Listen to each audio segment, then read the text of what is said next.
So in the last class we have finished with chlorophyceae. Finish तो क्या मतलब, हम लोगों ने एक पॉइंट तक खत्म कर, जितना नीट में आ रहा है ऐसा लेके हम लोग चले थे, राइट। हम लोगों ने लास्ट वॉलबॉक्स के बारे में डिस्कस किया था कि वो एक रोलिंग एल्गा होता है, उसकी कॉलोनी को हम लोग क्या बोलते हैं बेटा, सीनोबियम। तो colony of volvox is called coenobium. और इसके अलावा इसमें आपको पता होना चाहिए जो हमारे पास वॉलबॉक्स वगैरह है, अरेंजमेंट मैंने आपको बता ही दिया। देखो जैसे ये एक वॉलबॉक्स है तो ये ऐसे जुड़ेगा, फिर इससे जुड़ेगा ऐसे, तो वो जो आपको कॉलोनी के स्ट्रक्चर दिखाई दे रही है कुछ इस तरीके से होते हैं, ऐसे चलते चलते गोल गोल बनते जाते हैं। फिर उसके बाद बीच में आपको डॉटर कॉलोनी दिखी होगी। वो जो बेसिकली डॉटर कॉलोनी है वो किसकी वजह से हो रही है, एसेक्सुअल रिप्रोडक्शन की मदद से जो हमारे पास होती है उसमें आती है। और सेक्सुअल रिप्रोडक्शन हमारे पास यहाँ पर क्या करते हैं बेटा, कुछ गोनिडियम सेल्स होते हैं। कौन से होते हैं, रिप्रोडक्टिव सेल्स को हम लोग क्या बोलते हैं, गोनिडियम। तो वॉलबॉक्स के जो रिप्रोडक्टिव सेल्स होंगे वो हमारे पास क्या आते हैं, गोनिडिया आते हैं। अब आपको यहाँ पर पेरेंट कॉलोनी और डॉटर कॉलोनी तो अलग से दिख रही है, सीनोबियम पूरे स्ट्रक्चर को बोलते हैं। अब इसके बाद एक और चीज जो इस पे छोटी मोटी से पूछी जाती है कि जो हमारे पास वॉलबॉक्स का स्ट्रक्चर है उसके ऊपर एक लेयर होती है जिसको हम लोग क्या बोलते हैं, पेलिकल लेयर, जो बेसिकली इसके ऊपर स्प्लिट रहती है और थोड़ी सी म्यूसिलेजिनस भी होती है, प्रोटेक्ट भी करती है इसको। तो किसकी होती है, पेलिकल, PELLICAL। हाँ जी, हाँ, जो पूरा स्ट्रक्चर बना है वो हमारे पास सीनोबियम, जो पूरा इसका स्ट्रक्चर है, COENINOBIA, सीनोबियम। ठीक है, तो ये हमारे पास ग्रीन एल्गी को लेकर था। बाकी क्लोरेरा वगैरह उसको हम लोग अभी जब इकोनॉमिक इंपोर्टेंस लेंगे एक आध पॉइंट उसके तो बता दूंगा, राइट। स्टार्ट करते हैं बेटा अपने अगले एल्गी से, जो कि हमारे पास कौन सा रहने वाला है, ब्राउन एल्गी या फिर पियोफाइसी। देखो बेटा, पियोफाइसी हमारे पास ब्राउन एल्गी की कैटेगरी में आने वाला है। और ब्राउन एल्गी में हमारे पास जो सबसे पहले सेल वॉल है उसकी बात करते हैं। तो सेल वॉल में सेलुलोज पेक्टिन के अलावा, पेक्टिन थोड़ा सा कम पाया जाता है, सेलुलोज के साथ एल्जीनिक एसिड बहुत ज्यादा अमाउंट में पाया जाता है। तो इनका एक फीचर क्या आएगा, इनके सेल वॉल में एल्जीनिक एसिड है। और ये जो एल्जीनिक एसिड है बेटा, ये फाइकोकोलॉइड इन नेचर होता है। कैसा होता है, इट इज फाइकोकोलॉइड इन नेचर। अब ये फाइकोकोलॉइड होने की वजह से आप लोगों के पास जो चॉकलेट इंडस्ट्री वगैरह में होती है उसमें होल्ड करने में मदद करता है। जैसे आपकी चॉकलेट जो बनती है ना तो बहुत ज्यादा मेल्ट हो जाती है, गर्म हो जाती है, तो बेसिकली इसमें हम लोग हाइड्रोकोलॉइड का इस्तेमाल, फाइकोकोलॉइड का इस्तेमाल करते हैं ताकि वो क्या करते हैं, उसे होल्ड करके रखे। तो यहाँ पर आपको पता पड़ेगा कि आपका जो फाइकोकोलॉइड है ये इसमें हेल्प करता है। बट ये किससे मिलता है, एल्जीनिक एसिड, जो कि हमारे पास ब्राउन एल्गी की सेल वॉल में पाया जाता है। ठीक है, दूसरा इंपॉर्टेंट फीचर जो बेटा आपको यहाँ पे याद रखना है वो क्या है कि आपके पास ब्राउन एल्गी के अंदर जो क्लोरोफिल मिलते हैं they are chlorophyll A and chlorophyll C. A और सी क्लोरोफिल हमारे पास ब्राउन एल्गी के अंदर पाए जाते हैं। ब्राउन एल्गी में हमारे पास जो पिगमेंट पाया जाता है वो होता है हमारे पास फ्यूकोजेंथिन। ये इंपॉर्टेंट है और कई बार पूछा भी गया है कि फ्यूकोजेंथिन कौन से एल्गी में पाया जाता है। तो fucoxanthin is found in case of brown algae. अब बेटा हमारे पास जो ब्राउन एल्गी है अब फूड स्टोर करेगी। अब वो फूड किस फॉर्म में स्टोर करती है, तो आपको पता होना चाहिए कि ब्राउन एल्गी का फूड स्टोर होता है in the form of laminarin या मैनिटोल। ठीक है, तो ये आपके पास स्टार्च जो स्टोर करती है, फूड जो स्टोर करती है in the form of laminarin या फिर मैनिटोल। अब आप लोगों के पास यहाँ पर कुछ एग्जाम्पल्स हैं ब्राउन एल्गी के जिनसे क्वेश्चंस काफी सारे पूछे गए हैं, उनको थोड़ा थोड़ा हम लोग डिटेल में करने की कोशिश करते हैं। सबसे पहला जो एग्जाम्पल आता है बेटा वो हमारे पास आता है फ्यूकस का। इसका आता है बेटा हमारे पास फ्यूकस।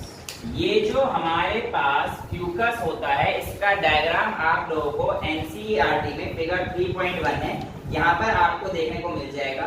बी पार्ट सेकेंड, यानी कि अगर आप देख पा रहे हैं तो फ्यूकस नीचे लिखा हुआ है, बी हमारे पास जो है किसके हैं, ये ब्राउन एल्गी के एग्जाम्पल है। और यहाँ पर आप देखेंगे तो आपको क्या मिल रहा है, नीचे हमारे पास एक होल्ड फास्ट है और इस होल्ड फास्ट से एक मिडरिप जा रही है और ऊपर कुछ लीफ लाइक स्ट्रक्चर भी है।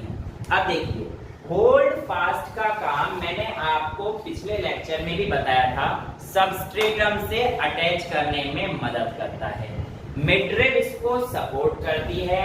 हालांकि यहाँ पर जो फ्रॉन्ड है, अगर मैं इसकी बात करता हूं बेटा, तो frond somewhat photosynthetic in nature होता है, यानी कि जिस तरीके से ग्रीन लीव्स आपकी काम करती हैं, इसी तरीके से फ्यूकस का फ्रॉन्ड भी आप लोगों को फोटोसिंथेटिक इन नेचर दिखाई देगा। यहाँ पर आप लोगों को जो इंपॉर्टेंट चीज याद रखनी है वो ये है, फ्यूकस हमारे पास डिप्लॉयड होता है, यानी कि फ्यूकस की प्लॉइडी हमारे पास क्या रहती है, 2n रहती है। और इसके अलावा बेटा आप लोगों को यहाँ पर देखने को मिल रहा है एयर ब्लैडर, आपको कुछ यहाँ पर देखने को मिल रहा है। अब एयर ब्लैडर जब हमारे पास आते हैं तो जनरली ये वाटर के अंदर ही पाए जाते हैं, जिसकी वजह से बायोंसी और ऊपर जाने वगैरह में मदद करते हैं। अगर मैं बात करता हूं फ्यूकस की, तो इसकी मेन बॉडी डिप्लॉन्टिक होती है, मैं आपको बता चुका हूं। और एसेक्सुअल रिप्रोडक्शन के दौरान फ्यूकस जो हमारे पास 2n होता है, इससे सबसे पहले माइटोटिक डिवीजन ही होता है, यहाँ पे कोई मियोटिक डिवीजन नहीं होता, और इससे ज़ूस्पोर्स बन जाते हैं। मेन प्लांट बॉडी से क्या बने बेटा हमारे पास, ज़ूस्पोर्स, और ज़ूस्पोर्स से वापस प्लांट की बॉडी बन जाती है। तो यहाँ पर आप लोगों को क्या देखने को मिल रहा है कि 2n से 2n ही हमारे पास सारे काम हो रहे हैं। इसीलिए हम लोग कहते हैं कि फ्यूकस की जो मेजर लाइफ साइकिल है वो कैसी है, डिप्लॉन्टिक लाइफ साइकिल है, यानी कि यहाँ पे हमारे पास हैप्लॉइड कहीं आई ही नहीं है। ठीक है, अब मैं आप लोगों को कुछ ऐसी चीजें याद दिलाता हूँ। हमने एल्गी के केस में जब देखा था तो वहां पर हमारे पास एक्चुअल में दोनों फेज थे सेक्सुअल रिप्रोडक्शन के केस में, याद है, जहाँ पे हमारे पास हैप्लॉइड भी था, डिप्लॉइड भी था। बट हैप्लॉइड मेजर था, इसलिए हमने उसको क्या बोला था, हैप्लॉन्टिक रखा था। और इस केस में यहाँ पे हमारे पास मेजरली डिप्लॉइड ही है, तो फ्यूकस इज अ डिप्लॉइड और diplontic, Fucus shows diplontic life cycle. ठीक है, तो बेटा एक तो हमारे पास फ्यूकस आ गया, डिप्लॉन्टिक है, और जो हमारे पास विदाउट मियोटिक डिवीजन जाके हमारे पास क्या कर रहा है, डिप्लॉइड बना रहा है एसेक्सुअल केस में।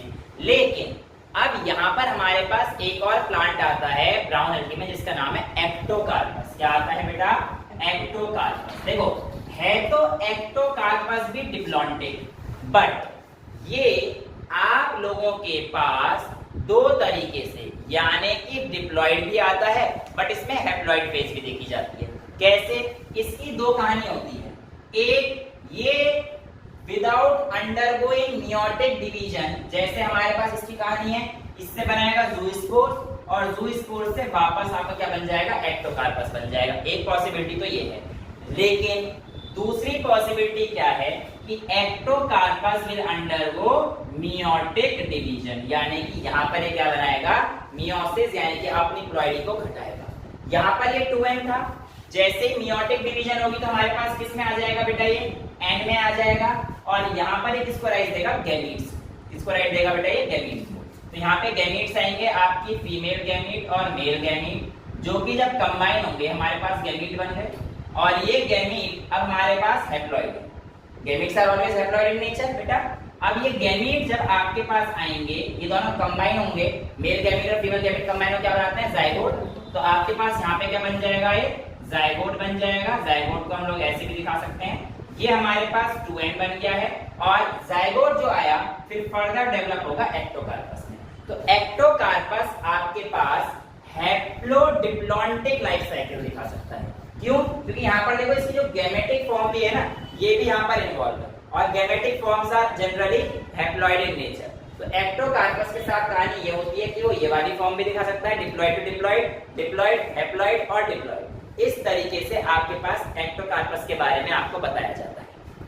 इसके अलावा जो आपके पास यहाँ पर इंपॉर्टेंट है ब्राउन एल्गी के केस में बेटा, वो ये रहता है कि आपके जो ब्राउन एल्गी हैं ये बहुत लंबे लंबे हो सकते हैं, और उन मैसिव बॉडीज को हम लोग कैल्प्स कहते हैं। क्या कहते हैं बेटा, कैल्प्स। ये जो कैल्प्स हैं बेटा, ये ब्राउन एल्गी के पाए जाते हैं, और ब्राउन एल्गी में भी कैल्प्स जनरली दो टाइप के बोल सकते हैं। एक होते हैं मैक्रोसिस्टिस, जो काफी ज्यादा लंबे होते हैं, और एक होते हैं नीरियोसिस्टिस। अब ये नीरियोसिस्टिस वाले थोड़े छोटे होते हैं, मान के चलो ये 12 से लेकर 20 मीटर तक के होंगे, तो ये 50-50, 60-60 मीटर से भी लंबे हो सकते हैं। अब आपके पास अटलांटिक सी जो है उसमें क्या देखा गया कि ये जो कैल्प्स हैं ये बहुत ज्यादा अमाउंट में फैले हुए थे। अब होता क्या है, जैसे ही सी वहां पर जाता है, इतने ज्यादा जैसे मैक्रोसिस्टिस हो गए, बहुत ज्यादा बड़े अमाउंट में हमारे पास वहां पे क्या है, एल्गी भरी हुई है। तो उस जगह पर हम लोग शिप को जाने से मना कर देते हैं, और शिप की नेविगेशन में बहुत ज्यादा प्रॉब्लम कर देती है ये कैल्प्स, कि जब वहां पे जाते हैं तो स्पीड कम हो जाती है, और डायरेक्शन अगर करना चाहते हैं वो हो नहीं पाती, क्योंकि बेसिकली नीचे क्या है, वो कैल्प बहुत ज्यादा अमाउंट में, राइट। अब यहाँ पर आप लोगों को एक चीज और पूछी जाती है। अब देखो बॉडी यार 100 मीटर मतलब बहुत बड़ी बॉडी है, राइट। अब इस 100 मीटर की बड़ी बॉडी में खाना वाना पहुंचाना आसान तो है नहीं, तो इसके लिए हमारे पास कंडक्टिंग टिश्यू होते हैं, कंडक्टिंग हाइफे होते हैं, जिसको हम लोग क्या बोलते हैं, ट्रम्पेट। तो ये ट्रम्पेट अगर हम लोग बात करते हैं किसमें पाए जाते हैं, कैल्प्स में पाए जाते हैं। अगर हमारे पास यहाँ पर देखा जाए तो ट्रम्पेट बेसिकली कंडक्टिंग टिश्यू है, खाना पहुंचाने का काम कर रहे हैं। ऐसे ही क्लास 9 में आपने भी पढ़ा था कि हमारे पास प्लांट में सीड ट्यूब्स होते हैं, सीड सेल्स होते हैं, तो ये भी उसी तरीके काम फंक्शन परफॉर्म करते हैं जिस तरीके से आप लोगों के सीड ट्यूब्स और सीड सेल्स, ये भी कंडक्शन मैकेनिज्म में आप लोग के काम कर रहे हैं, ठीक है। ये एक इंपॉर्टेंट फीचर है यहाँ का। दूसरा जो आप लोगों को यहाँ पर मिलेगा कि आप लोगों के जितने भी ब्राउन एल्गी हैं, इसमें से एक कैल्प्स आ गए, फ्यूकस मैंने आपको बता दिया है। एक इंपॉर्टेंट चीज जो इनकी पिगमेंट में है, क्लोरोफिल ए सी के अलावा मैंने आपको फ्यूकोसिंथेन की वजह से वो होते हैं, और एक और आता है ज़ैंथोफिल भी इनमें पाया जाता है। ज़ैंथोफिल पिगमेंट है जो इसको मिलता है, जो इनको लगभग ऑलमोस्ट इनका जो कलर होता है olive green to brownish shade होता है, बहुत ज्यादा बिल्कुल परफेक्ट ब्राउन होके नहीं आता है। तो ये सारी चीजें आप लोगों को इससे दिखाई गई हैं, और इतना ही आपके पास ब्राउन एल्गी में एनसीईआरटी में दे रखा है, इससे ज्यादा मैंने आपको थोड़ी बहुत चीजें बता दी हैं। स्टाइप जो मिडरिब है उसको इन्होंने स्टाइप बोल रखा है, जो एक वर्ड आपके पास यहाँ पे दे रखा है, देखिए the plant body is usually attached to substratum by holdfast. ये सारी चीजें हमने आपको करा दी। हाँ, एक इंपॉर्टेंट चीज जो छोटी सी रहती है वो रहती है इनके ज़ूस्पोर का स्ट्रक्चर। बेटा पहली बात तो चाहे इनके एसेक्सुअल स्पोर्स हो चाहे इनके सेक्सुअल स्पोर्स हो, दोनों ही केस में इनके जो स्पोर का शेप है ये हमारे पास पायरिफॉर्म रहता है। अगर आपसे पूछे पायरिफॉर्म का मतलब क्या होता है, तो कुछ पियर या नाशपाती की तरह इनका जो हमारे पास स्पोर्स है वो देखे गए हैं, सेक्सुअल स्पोर्स भी और एसेक्सुअल स्पोर्स भी। दोनों ही केस में स्पोर अगर मैं बात करूंगा बेटा तो बायफ्लैजिलेटेड रहते हैं। अगर आपको याद हो ये जो बायफ्लैजिलेटेड स्पोर का केस था ये बिल्कुल हमारे पास ग्रीन एल्गी यानी कि क्लोरोफाइसी में भी देखा गया था। तो उससे अंतर क्या है ये चीज आप लोगों को पता रहनी चाहिए। एक्चुअल में जो आप लोगों के पास ग्रीन एल्गी थी उसके जो हमारे पास फ्लैजिला थे ये एंटीरियर एंड पर रहते हैं, लेकिन हमारे पास ब्राउन एल्गी के जो फ्लैजिला हैं वो एंटीरियर एंड पर नहीं होते बेटा, ये पोस्टीरियर एंड पे भी नहीं होते।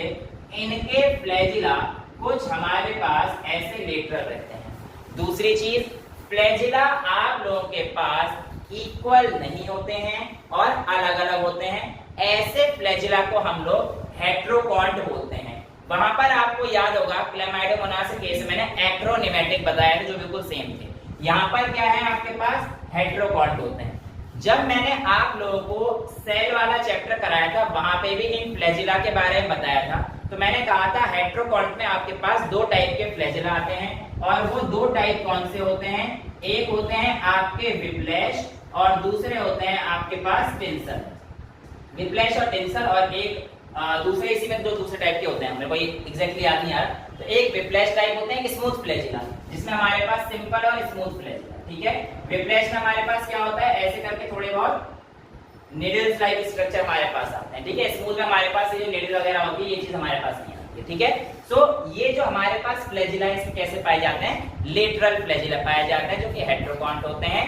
तो ये आपके पास कैरेक्टरिस्टिक फीचर किस केस में देखा गया है, ब्राउन एल्गी के स्पोर्स के, चाहे वो हमारे पास जू स्पोर्स होंगे या फिर आपके सेक्सुअल स्पोर्स, यानी कि ये किसी भी तरीके से कर सकते हैं, एनाइसोगेमी, आइसोगेमी, ओगेमी, कोई सी भी चीज यहाँ पे आपको शो करने को दिखाई दे जा सकती है। तो ये आपके पास ब्राउन एल्गी को लेकर इतनी चीजें रहती हैं। इसके कुछ एग्जांपल जो आपको याद रखने हैं वो कौन कौन से हैं, दो तीन तो मैं आपको बता चुका हूँ बेटा, एक्टोकार्पस हो गया, फ्यूकस हो गया, इसके अलावा सारगासम हो गया, लेमिनेरिया हो गया। ये एग्जांपल हमारे पास किसके आते हैं, आपके ब्राउन एल्गी के अंदर आएंगे, और इतनी चीजें आप लोगों के पास ब्राउन एल्गी से आपको याद करनी जो कि नीट में आ सकती हैं। अब हम लोग अपना अगले टॉपिक पे चलते हैं, रेड एल्गी पर, इतना नोट कीजिए। अब हम लोग नेक्स्ट टॉपिक पे चलते हैं। So after ending with Phaeophyceae or the brown algae, we are now moving towards the next lecture, next topic basically कौन सा है हमारे पास, Rhodophyceae। बेटा Rhodophyceae हमारे पास रेड एल्गी के अंदर आने वाला है, और आप लोगों को यहाँ पर फिर से वही कहानी पूछी जाएगी कि इसमें क्लोरोफिल कौन सा है, इसमें पिगमेंट कौन सा है, और इसका स्टार जो रिजर्व फॉर्म है मेन, तो ये कौन सी आती है। बेटा Rhodophyceae में आप लोगों के पास जो क्लोरोफिल है, जनरली किताब लिख देते हैं कि हमारे पास ए और डी, क्लोरोफिल ए और डी आया था, इवन कई सारे कॉम्पिटिटिव एग्जाम से पूछा गया है, but still the chlorophyll D is doubtful, मतलब है या नहीं वो भी अभी चल रही है इस पे बात, तो ये चीज आप लोगों से पूछी जाती है। अच्छा, रेड एल्गी जनरली आप लोगों के पास थोड़ा देखा होगा तभी तो नहीं, थोड़ा मतलब डाउटफुल है, कुछ नहीं कहा, इसके हमने ABCD कैटेगरी डाल के हमने वो डाल दे रखा है, तो इस तरीके से लिखा हुआ है, but still it is under research, ये अभी चल रहा है, इस पे काम चल रहा है। अब यहाँ पर हमारे पास जो चीजें आती हैं वो ये हैं कि आप लोगों के पास रेड एल्गी जनरली पाए जाते हैं वार्मर रीजन्स में, जो आपके पास ठंडे वाले इलाके होते हैं उनमें जनरली थोड़े से कम पाए जाते हैं। रेड एल्गी सबसे ज्यादा डेप्थ पर पाए जाने वाले एल्गी होते हैं, और ऐसा नहीं है कि रेड एल्गी सिर्फ डेप्थ पर ही मिलती है। एक्चुअल में अगर मैं आप लोगों को यहाँ पर बताता हूँ तो आप लोगों के पास मान के चलिए आप ओशियंस में जा रहे हैं, तो ओशियन की डेप्थ भी वेरी करती है। अब जो ऊपर वाला पोर्शन है जहां पर आप लोगों के पास समुद्र के थोड़ा बहुत नीचे ही होंगे या फिर ओशन के थोड़ा बहुत नीचे होंगे, ये वाला पोर्शन मान लो, इधर हम बहुत डेप्थ में जा रहे हैं, यहाँ वाली जो रेड एल्गी होंगी इनका कलर जनरली रेड होता भी नहीं। एक्चुअल में रेड एल्गी जो मेजरली पाई जाती है वो डेप्थ ऑफ द ओशन, जितना नीचे डेप्थ जाओगे उनका आपके पास जो आपका कलर है वो रेड आता है। रेड कलर क्यों आता है, तो एक पिगमेंट होता है फाइकोइरिथ्रिन, तो red colour in red algae is due to phycoerythrin, ये आप लोगों से पूछा गया है। अब एक चीज और होती है जो आपके पास यहाँ पर रिजर्व फूड मटेरियल होता है, वो कौन सा होता है। जिस तरीके से हमारे पास ब्राउन एल्गी के केस में हमने क्या देखा था, लेमिनेरियन और मैनिटोल देखा था, यहाँ पर बेटा हमारे पास reserve food material floridean starch या फ्लोरिडियन फॉर्म में मिलता है। फ्लोरिडियन का कुछ स्ट्रक्चर देखा गया है कि ये हमारे पास एमाइलोज और एमाइलोपेक्टिन और ग्लाइकोजन, यानी कि इसका जो स्ट्रक्चर है somewhat similar to amylopectin and glycogen भी इसको पाया गया है। अच्छा, यहाँ पर आप लोगों को कुछ चीजें जो एक्स्ट्रा पता होनी चाहिए इन सब के अलावा, एनसीईआरटी तो हमारे पास इतना ही देती है। रेड एल्गी, हाँ एक इंपॉर्टेंट चीज है, अगर रेड एल्गी एसेक्सुअली रिप्रोड्यूस करती है तो वो करती है फ्रेगमेंटेशन। अब एनसीईआरटी की इसी के आगे लाइन है, वो हमसे कहती है कि अगर एसेक्सुअल मोड ऑफ रिप्रोडक्शन यहाँ पर, वेजिटेटिव तो हमारे पास किससे करेगा, फ्रेगमेंटेशन से, एसेक्सुअल मोड ऑफ रिप्रोडक्शन रहेगा तो इंपॉर्टेंट बात ये रहेगी कि यहाँ पर जो आपके स्पोर्स होते हैं वो कैसे हैं, नॉन मोटाइल स्पोर्स, यानी कि आप लोगों के स्पोर्स यहाँ पर नॉन मोटाइल रहते हैं। आगे अगर आप देखोगे तो जब सेक्सुअल मोड ऑफ रिप्रोडक्शन होगा तो वहां पर भी जो गैमीट्स हैं वो हमारे पास गैमीट भी कैसे रहने वाले हैं, नॉन मोटाइल, यानी कि इनके केस में चाहे स्पोर्स हो या गैमीट्स हो, दोनों कैसे पाए गए हमारे पास, नॉन मोटाइल पाए गए। अब अगर ये दोनों नॉन मोटाइल हैं तो याद रखिएगा इनके पास कोई भी फ्लैजेला नहीं है, तभी तो मोटाइल नहीं है। तो generally the members of red algae are non flagellated. ये क्वेश्चन भी कॉम्पिटिटिव एग्जाम्स में पूछा गया था स्टेट पीएमटी में कि नॉन फ्लैजिलेटेड मेंबर्स कौन सी एल्गी के होते हैं। तो यहाँ पर डायरेक्ट नहीं था, बट एनसीईआरटी ने इसका हिंट दे रखा था हम लोगों को कि भैया स्पोर्स भी नॉन मोटाइल हैं और गैमेट्स भी नॉन मोटाइल हैं। इसका मतलब इनके पास फ्लैजेला नहीं है। ये आप लोगों से छोटी छोटी बातें पूछी जाती हैं। इसके एग्जाम्पल आप लोगों को बहुत सारे हैं, बैट्रेकोस्पर्मम, पोरफायरा, डिक्टियोटा, ये सारे चीजें हम लोग देखेंगे। लेकिन डिक्टियोटा एक बार चेक करना पड़ेगा किसमें आता है।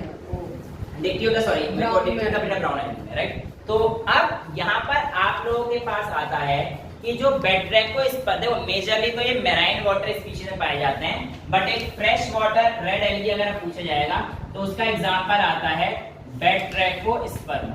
This is the fresh water alga, और जो कि कैसा है, फ्रेश वाटर रेड एल्गा। एक फ्रॉग स्पाउन एल्गा भी हो जाता है इसमें, फ्रॉग स्पाउन एल्गा। ये भी आपके पास किसमें आता है बेटा, रेड एल्गी में, जो कि फ्रेश वाटर स्पीशीज है। बाकी सारी हमारे पास किसमें आती हैं, मेराइन वाटर स्पीशीज में आती हैं।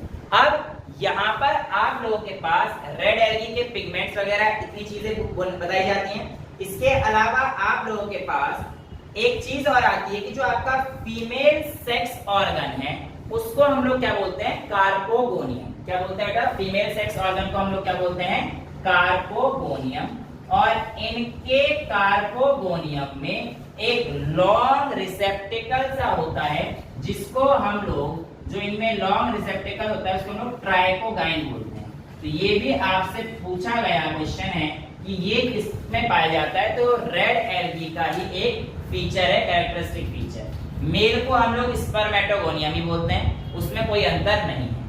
अब यहाँ पर आप लोगों के पास ऐसा भी देखा गया कि कुछ एल्गी हैं कोरेलिना, ये आप लोगों के कैल्शियम डिपोजिशन में मदद करती हैं, और जो आप लोगों की कोरल रीफ्स बनती हैं उसमें इनका रोल देखा गया है। इसके अलावा आप लोगों के पास एक और इम्पोर्टेंट चीज जो आता है वो है कि आप लोग कैरागील, अभी एक क्रॉनिक इंपॉर्टेंस से कराऊंगा तब करा दूंगा, आप लोग कैरागील वगैरह भी देखेंगे, इसको अभी हटा देते हैं। इकोनॉमिक इंपॉर्टेंस में सबको लेके आ जाता हूँ एक साथ ही। इतना आप नोट कर लीजिए रेड एल्गी के बारे में, इतना ही है, इससे ज्यादा मेरे को कुछ दिखाई नहीं दे रहा है, क्योंकि बाकी जो सारी चीजें हैं वो मैं आपको भी इकोनॉमिक इंपॉर्टेंस में पहले ही कराता हूँ। उसमें मैं जो रेड एल्गी का है, ग्रीन एल्गी का है और ब्राउन एल्गी का है सेपरेट करा दूंगा ताकि आप कंफ्यूज ना हो। इतना नोट कीजिए, फिर हम लोग इकोनॉमिक इंपॉर्टेंस। जो हमारे पास अगला इंपॉर्टेंट टॉपिक है वो है इकोनॉमिक इंपॉर्टेंस ऑफ एल्गी, यानी कि एल्गी हमारे पास क्या क्या रोल प्ले करते हैं और एल्गी की इंपॉर्टेंस क्या है। देखो आपके पास एक पैरा था जो मैंने पहले बोला था, लास्ट क्लास में छुड़वाया था। अब उस पैरा को आप अगर देखेंगे तो उससे थोड़ा सा ज्यादा मैं आपको बता देता हूँ। एक्चुअल में इकोनॉमिक इंपॉर्टेंस में मैं सारे के अलग अलग करा देता हूँ आपको। ग्रीन एल्गी की इकोनॉमिक इंपॉर्टेंस क्या है, ब्राउन एल्गी की कौन सी है और रेड एल्गी कौन सी है। देखो बेटा, सबसे पहले तो मैंने आपको बताया था कि इस मेजॉरिटी ऑफ द अर्थ में जितनी स्पीशीज हैं ओशियंस में ज्यादातर पाई जाती हैं। अब मेजॉरिटी ऑफ द अर्थ वो भी हमारे पास क्या है, वाटर बॉडी है। अब जब वाटर बॉडी में इस तरीके के ऑर्गेनिजम्स पाए जाएंगे तो आप लोगों की जो majority of the carbon dioxide fixation है वो कौन करती हैं, एल्गी करती हैं। और उनमें मेजरली कौन करती हैं, ग्रीन एल्गी सबसे ज्यादा मेजर अमाउंट में कार्बन डाइऑक्साइड फिक्सेशन करती हैं। यहाँ पर आप लोगों को इनका एडिशनल रोल और मिलेगा कि इसकी वजह से अमाउंट ऑफ ऑक्सीजन जो कि पानी में है वो थोड़ा सा क्या हो जाता है, बढ़ जाता है। तो thereby they also increases the level of dissolved oxygen in case of oceans। ठीक है, इसके अलावा हमारे पास यहाँ पर एक और ग्रीन एल्गी आता है जिसका नाम है क्लोरेला। क्या आता है बेटा हमारे पास, क्लोरेला। क्लोरेला को हम लोग स्पेस फूड यानी कि एस्ट्रोनॉट्स वगैरह भी इसको यूज करते थे। इसके अलावा यहाँ पर आपको एक चीज इंपॉर्टेंट याद जो रखनी है वो ये है कि इस क्लोरेला में एक दिक्कत भी थी। दरअसल इससे कुछ केमिकल निकलता था, उसका नाम था क्लोरेलिन। अब इस क्लोरेलिन के आने की वजह से कुछ एंटी एलर्जिक प्रॉपर्टीज भी इसमें देखने को मिली थी, जिसकी वजह से अस्थमा वगैरह कॉज कर देता था। इसके अलावा बेटा क्लोरेला को हम लोग सीवेज टैंक्स में भी इस्तेमाल करते हैं ऑक्सीडेशन कराने में। तो ये इसकी इकोनॉमिक इंपॉर्टेंस है आपके पास ग्रीन एल्गी के लिए। अब आते हैं हम लोग ब्राउन एल्गी के। ब्राउन एल्गी में जो आपने पढ़े लेमिनेरिया, सार्गासम, ये सारे एडिबल होते हैं और पहले कई टाइम तक इनको खाया जाता था।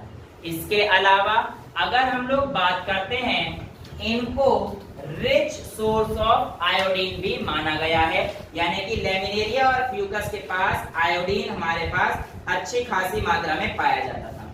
इसके अलावा आप लोगों को ये मैं बता चुका हूं कि ये हाइड्रोकोलाइड्स और फाइकोकोलाइड्स भी होते हैं। हाइड्रोकोलाइड्स मतलब वाटर रिटेनिंग कैपेसिटी इनमें काफी अच्छी खासी होती है, इसीलिए इनको हम लोग आइसक्रीम वगैरह में कर देंगे। आइसक्रीम आपकी जल्दी से खुद तो मेल्ट है, लेकिन बहुत जल्दी मेल्ट नहीं होती ना, तो उसमें भी हमारे पास हाइड्रोकोलाइड्स का इस्तेमाल किया जाता है। तो यहाँ पर आप अगर देखेंगे तो हाइड्रोकोलाइड्स और फाइकोकोलाइड्स का इस्तेमाल आपको दिखेगा, राइट। इसके अलावा अगर हम लोग देखेंगे आपका एल्जीनिक एसिड, जो कि इनकी सेल वॉल में भी हमें थोड़ा बहुत देखने को मिला था। जो ब्राउन एल्गी में एल्जीनिक एसिड पाया जाता है, उसका इस्तेमाल हम लोग सर्जिकल थ्रेड्स, यानी कि जो आपके पास टांके वगैरह जो लगते थे उसमें भी हम लोग इसमें कर लेते थे। ये भी हमारे पास किसके फंक्शन में आता है? ब्राउन एल्गी के फंक्शन में आता है। नेक्स्ट हम लोग चलते हैं रेड एल्गी की इकोनॉमिक इंपॉर्टेंस में। तो रेड एल्गी में हमारे पास एक था रोडोमेला। कौन सा था? रोडोमेला। बेटा इससे हमारे पास ब्रोमीन एक्सट्रैक्ट, जैसे आयोडीन तो हमने यहाँ पे फ्यूकस और लेमिनेरिया से किया था, रोडोमेला से हम लोगों ने क्या एक्सट्रैक्ट किया था? ब्रोमीन एक्सट्रैक्ट किया था। इसके अलावा आपके पास एक स्पीशीज है कॉन्ड्रस। क्या? कॉन्ड्रस क्रिसिपस। अगर हम लोग इसकी बात करेंगे तो बेटा इससे जो हमारे पास आता है, ये आता है कैरागीन, जो मैं आप लोगों को अभी लिखवा था रेड एल्गी में। तो मैंने यहाँ पे इकोनॉमिक, यहाँ पे एनसीईआरटी दे रखा है, देखिए एल्जीन ब्राउन एल्गी और carrageenan red algae which are commercially used. तो इसका कॉमर्शियल यूज कहाँ पे होता है बेटा? अगर आपसे पूछेंगे तो जो आपके पास कैरागीन वगैरह होता है, ये क्लियरिंग, वाटर क्लियरिंग और आपके पास लेयर स्टेबलाइजर की तरह का इस्तेमाल किया जाता है। इस कॉन्ड्रस को हम लोग आयरिश मॉस भी बोलते हैं। आयरिश मॉस, पता नहीं आयरिश मॉस क्यों बोलते हैं, बट कॉन्ड्रस मॉस क्यों बोलते हैं नहीं समझ में। आयरिश तो ठीक है, क्योंकि मॉस हमारे पास जनरली ब्रायोफाइटा में आता है। तो कॉन्ड्रस जो आपके पास आता है, ये आपको इसमें पता होना चाहिए। नेक्स्ट आपकी एनसीईआरटी इतना ही देती है, बहुत ज्यादा इसमें कुछ बचा नहीं है। हाँ, एक इंपॉर्टेंट चीज रह गई है रेड एल्गी में, वो है जेलिडियम और ग्रेसिलेरिया। ये इंपॉर्टेंट है। जेलिडियम और ग्रेसिलेरिया से हमारे पास जो आप लोगों को बैक्टीरिया कल्चर करने के लिए मीडियम चाहिए होता है, कौन सा होता है? अगार अगार। तो वो जो अगार अगार है, आप लोग इसी से सिक्रीट करते हैं।